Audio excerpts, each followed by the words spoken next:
Hello viewers, আসসালামু আলাইকুম। আজ আমি আপনাদের শীতের সবচেয়ে কমন শাক পালংয়ের অত্যন্ত মুখরোচক বড়া বা পাকোড়া তৈরি করে দেখাবো। বাইরে থেকে কেনা ভাজা পোড়া অথবা ফাস্ট ফুডের চেয়ে পালং শাকের সাথে বাসায় থাকা কয়েকটি সাধারণ উপাদান দিয়ে কত সহজে খুবই অল্প সময়ে এই টেস্টি পাকোড়া তৈরি করা যায়। এর আগেও বলেছি পালং শাক আমাদের শরীরের জন্য কতটা উপকারী। এই শাক হাড়, ত্বক, চোখের জন্য ভীষণ উপকারী। তাছাড়া এটা ওজন কমাতেও সাহায্য করে। আজ পালং পাকোড়া তৈরির জন্য ১ আঁটি টাটকা পালং নিয়েছি। পালং শাক ভালো করে বেছে শাকের গোড়া এবং ডাঁটা কেটে নিলাম।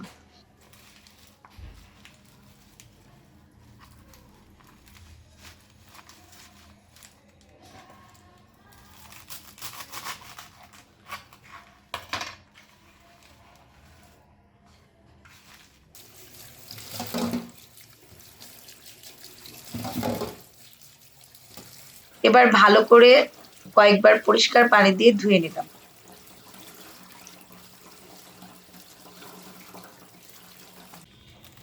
এবারে শাক এভাবে কুচি কুচি করে কেটে নিচ্ছি।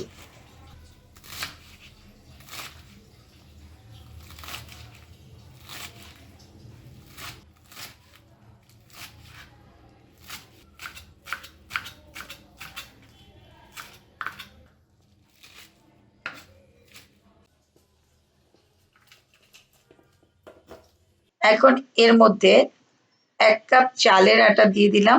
তারপর ১ কাপ ছোলার বেসন নিয়ে আধা কাপের চেয়ে একটু বেশি দিয়ে দিলাম। আর একটু রেখে দিচ্ছি, এটা পরে ব্যবহার করব। বেসনের পরিবর্তে ময়দা অথবা গমের আটা ব্যবহার করতে পারেন। এর সাথে ১.৫ চা চামচ লবণ, ১ চা চামচ পেঁয়াজ বাটা, ১ চা চামচ আদা ও রসুন বাটা, ১ টেবিল চামচের চেয়ে একটু বেশি ঝালের গুঁড়া, ১ চা চামচ হলুদ গুঁড়া, আধা চা চামচ ধনিয়া গুঁড়া, আধা চা চামচ জিরা গুঁড়া দিয়ে ভালো করে দেখুন এভাবে ৩-৪ মিনিট ধরে মাখিয়ে নিচ্ছি। মাখাতে মাখাতে পালং শাক থেকে পানি বেরিয়ে আটা এবং বেসনের সাথে মিশে এমন আঠালো হয়ে যাবে।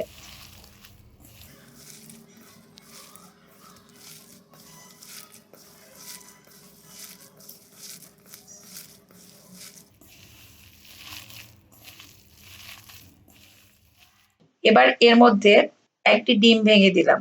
এরপর আধা কাপ পেঁয়াজ কুচি দিয়ে মাখিয়ে নিলাম।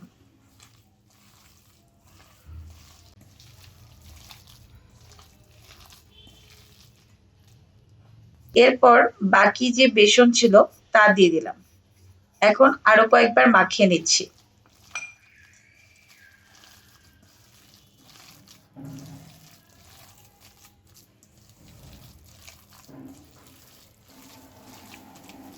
এবার ভেজে নেব। এখন একটি কড়াই নিয়ে তাতে ১ কাপ তেল দিলাম।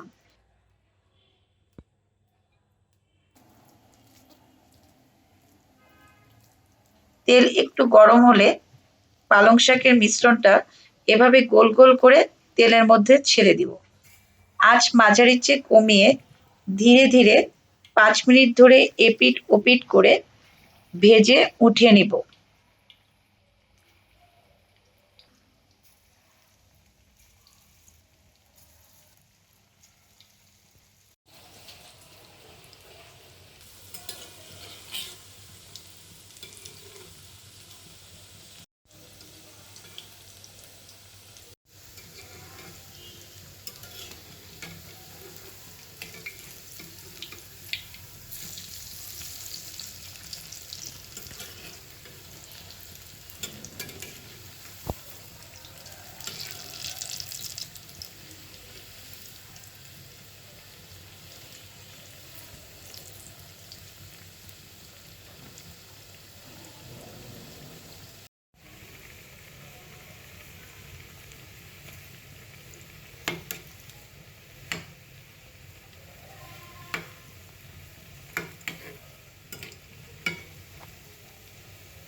দেখুন কেমন মুচমুচে হয়েছে।